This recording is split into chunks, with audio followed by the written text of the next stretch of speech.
સમગ્ર દેશ આ મુદ્દાથી વાકેફ છે।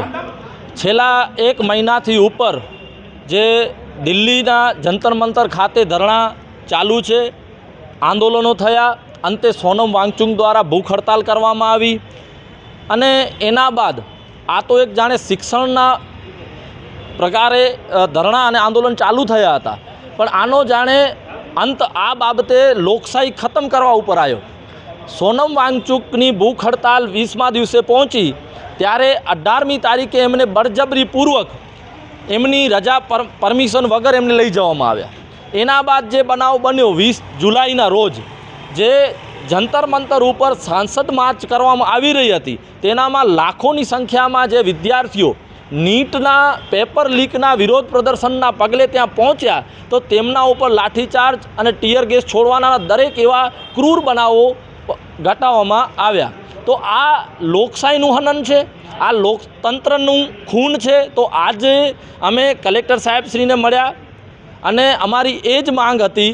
છેલ્લા 2 દિવસથી અમે રાષ્ટ્રીય દલિત અધિકાર મંચ તેમજ કચ્છ ક્રાંતિ સમિતિ સાથે અન્ય વિવિધ સંસ્થાઓ સાથે મળી અને અમે ધરણા યોજ્યા હતા, જે શિક્ષણ બચાવો અને લોકતંત્ર બચાવોના પગલે હતા।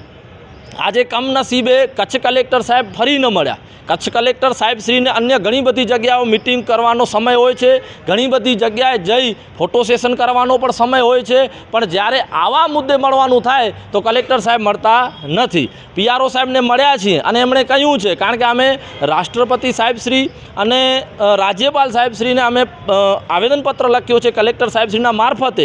કલેક્ટર સાહેબશ્રીને એટલું જ કહીએ છીએ કે એ મુદ્દાઓ ઉપર તમે આગળ પ્રકાશ નહીં નાખો તોય પણ ઉપર જે પ્રક્રિયા ચાલુ છે એનામાં પરિણામ મળશે, પણ કચ્છ જિલ્લાના તમે ઓથોરાઇઝ મુખ્ય અધિકારી હો તો કચ્છ જિલ્લાનું જે શિક્ષણ કથળ્યું છે એ તમારી જવાબદારી છે। આજે કચ્છ જિલ્લામાં શિક્ષકોની ઘટ છે, કચ્છ જિલ્લાની શાળાઓ બંધ થવા જઈ રહી છે।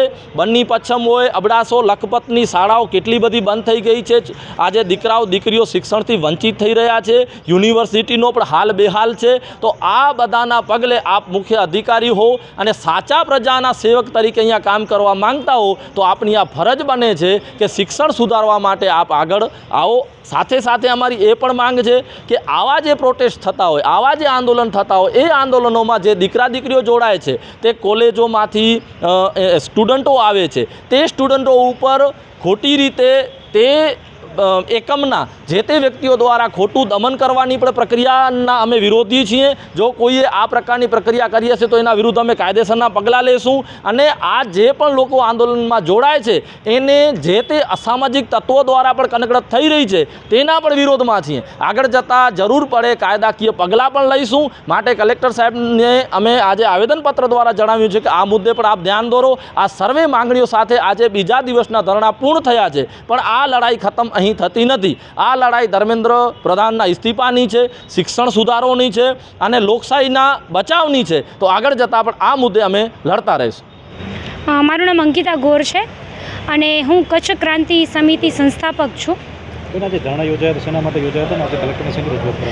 છેલ્લા 2 દિવસથી દલિત અધિકાર મંચ ધરણા કરી રહ્યું છે, જેને કચ્છ ક્રાંતિ સમિતિએ સમર્થન આપેલું છે અને સમર્થન આપેલું છે એ મુદ્દા ઉપર કે જ્યારે સમગ્ર દેશમાં એક જાણે ક્રાંતિ, શિક્ષા ક્રાંતિ આવી રહી છે અને એ લાવી રહ્યું છે એ યુવા વર્ગ કે જે જંતર મંતર ઉપર બેઠું છે। જી હા, જંતર મંતર ઉપર બેઠેલા નીટ પેપર ફૂટી ગયું છે એના વિરોધમાં બેસેલા યુવાનો સોનમ વાંગચુકજી, જેમની ધરપકડ કરવામાં આવી હતી, એમના વિરોધમાં અત્યારે કચ્છમાં દલિત અધિકાર મંચ અને એમની સાથે કચ્છ ક્રાંતિ સમિતિએ સમર્થન આપ્યું છે અને અમે માનનીય રાષ્ટ્રપતિશ્રીને કચ્છ કલેક્ટર શ્રી મારફતે આવેદન પાઠવી અને જે માંગણીઓ છે કે પેપર લીક થવા માટે જે જવાબદાર છે એવા શિક્ષા પ્રધાન એવા ધર્મેન્દ્ર પ્રધાનજીનો રાજીનામું, નીટના જે 22 વિદ્યાર્થીઓએ સુસાઇડ કરેલું છે, આપઘાત કરેલું છે, એમને 1-1 કરોડ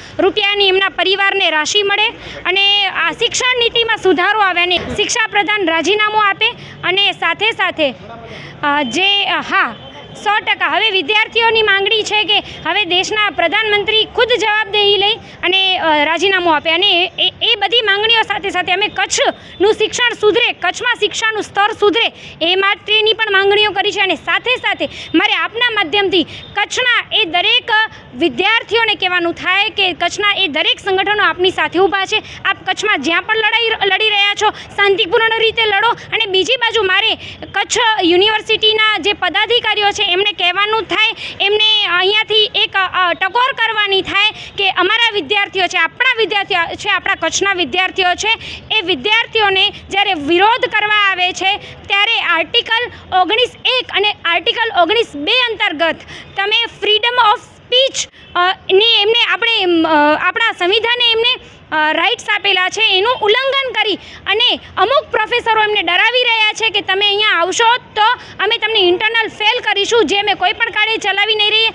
જેમને પણ એ બાબતની પણ કોઈ ઓડિયો ક્લિપ જોઈતી હોય, તમારી પાસે ઘણી બધી ઓડિયો ક્લિપ અવેલેબલ છે કે કયા કયા પ્રોફેસરોએ આવું બોલેલું છે, જે કોઈ પણ કાળે ચલાવી લેવામાં નહીં આવે. અને બીજું કે જેટલા અસામાજિક તત્વો છે એમને પણ અહીંયાથી કહેવાનું થાય ને ટકોર કરવાની થાય અને તમને જે સમજવું હોય તે સમજી લેવાનું થાય કે અહીંયા કચ્છના વિદ્યાર્થીઓ એકલા નથી. એટલે અહીંયા અમે અમારા કચ્છના વિદ્યાર્થીઓ ઉપર તમે જે ત્યાં જંતર મંતર ઉપર કર્યું છે એ અમે કરવા નહીં દઈએ. એટલે તમે એવી કોઈ પણ પ્રયત્ન કરતા નહીં તો તમારા બધા ઉપર કાયદાકીય પગલાં લેવા માટે અમે બંધાયેલા છીએ.